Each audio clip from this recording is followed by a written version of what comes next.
John, I want to talk now about something that you covered in a Breakpoint commentary earlier this week about IVF and specifically sex-selective IVF. This is a growing trend where people who use IVF, in vitro fertilization, to have children are increasingly choosing, you can do all these sophisticated tests now on embryos to determine supposedly their health and their gender, their sex, and more people are choosing girls than boys, which is itself fascinating. But this also speaks to sort of the kind of uncomfortable, and by kind of, I mean very uncomfortable, a little bit genetics, like social engineering aspect of IVF, where if you can have all of these choices available to you, why not make them?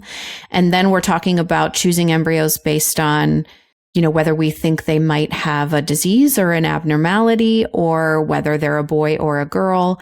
And there's a whole host of ethical questions that go along with that. But it is fascinating that I think for the first time in human history, as you pointed out in the Breakpoint commentary, that people are choosing to have girls over boys.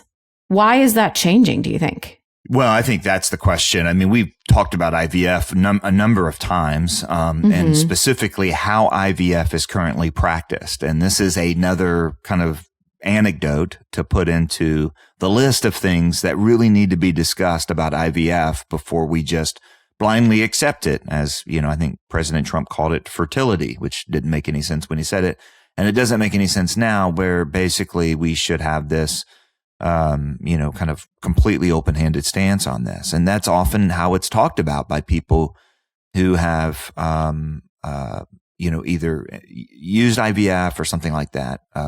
And my point is I do think there's an ethical conversation to have around how to proceed with IVF, but to just basically endorse it.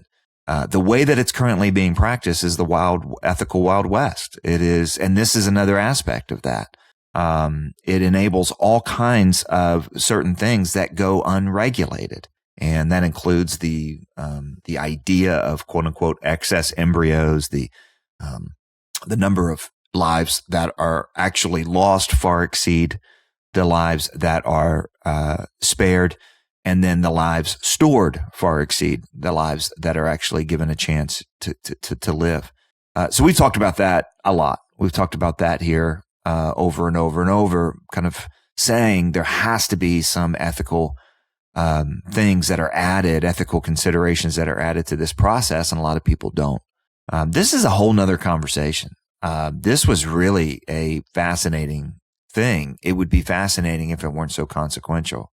You can find throughout history a lot of examples of basically gendercide. And this is a word that was coined by The Economist magazine about 15 years ago to identify the fact that across the world, particularly at the time they were talking about the developing world, India was the primary example, but also, of course, China, and the difference between China and India, that they were doing the same thing, but one was doing it culturally, the other was doing it by force, which was China.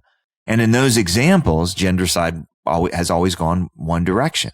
That is, choosing boys over girls. This is what the Economist magazine that coined this phrase was talking about in India. In other words, parents were making a calculation. Too many kids was going to cost too much, and the baby's most likely to be profitable or self-sustaining, not requiring kind of particularly if you were of a lower caste, not requiring as much of you, was going to be boys. So they would either limit by contraception or by abortion. If they found out that it was likely to be a girl, they would instead choose to have a boy. This was taking place in China with the one-child policy, and then even the two-child policy made it worse, where China was like, all right, we need to have, 2 children instead of 1, so that's what we're going to limit it to. Well, look, it still turned out that, boys were going to be more long-term productive and in that economic situation and bring in more money. And so they wanted boys and not girls. This was the reality that happened in the 1st and 2nd century for the church, where in Roman culture, where abortion and infanticide were both morally considered morally acceptable and legally acceptable that Roman couples chose boys. That's kind of their life insurance policy, right? That's your retirement plan, is that your boys will take care of you and they'll have the means to support themselves, whereas girls may or may not. It was less risky. So you put all that together, and what you ended up with in all these situations was a dramatic gender imbalance. And it's fascinating because there's always been this kind of utilitarian calculation whenever this was allowed to proceed. And I just offered a couple examples there, but there are other examples throughout history. And I cannot think of one where and within a cultural moment, large numbers of people chose to regulate fertility and do kind of selective abortion or selective infanticide and did not choose boys over girls until this one. And it would be fascinating if it weren't so serious. Where now, when it comes to sex selective IVF, two things that you need to know. Number one, according to the article, it is absolutely happening. The article pointed to one clinic in Los Angeles in which they estimated, the clinic director, that about 85% of their clients engage in sex selection, and that the vast majority are choosing girls over boys, not boys over girls. And of course, these are all factors or expressions of our cultural values. It's very easy to see the utilitarian calculations in the Roman context or in the Chinese context or in the Indian context.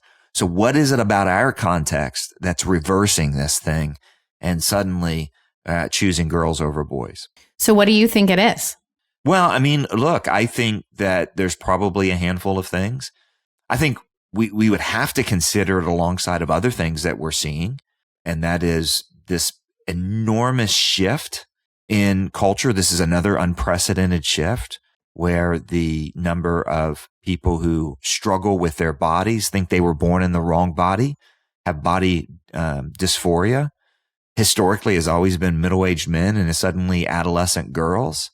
And we also see trends. You and I talked extensively about an article this week where the new trend for cosmetic surgery for women is not breast augmentation, but breast reduction. And there's a lot of factors for that. So I don't want to, just make that say too much. It was just, well, that's new. How do you explain these dramatic shifts? And I do think that a powerful analysis of our cultural moment is that there's this kind of narrative of toxic masculinity that the risk is too high, that if you have a boy, you're going to have a bad boy, right? And that's more, I think, headline fodder than it is reality on the ground, but really true. And I think there's probably something here where we tend to think of our kids as pets. I know we've talked about thinking about our pets as kids, but I think we think about our kids as pets, and we think about them as being, we want to dress them up and we want to make them what we want to make. And they're an extension of our own selves and our own wants. And so this idea of children as a gift and a blessing, and God, please give me what you want. That's foreign. That's not even part of the calculation. And we also have this idea that women are more pliable. They're more moldable. We can change them around if we want to. And maybe there's this thought that men are destined to be toxic and women, can be written and rewritten and rewritten. Now, maybe that's cynical. I don't know. There was a number of reasons that the individuals in this story gave. There was a fear of boys being boys, essentially, and the thought that most masculinity is toxic. So maybe that's more it than, this other idea of pliability and making our kids whatever we want them to be. I don't know. I just know it's unprecedented, and it's got to point to something.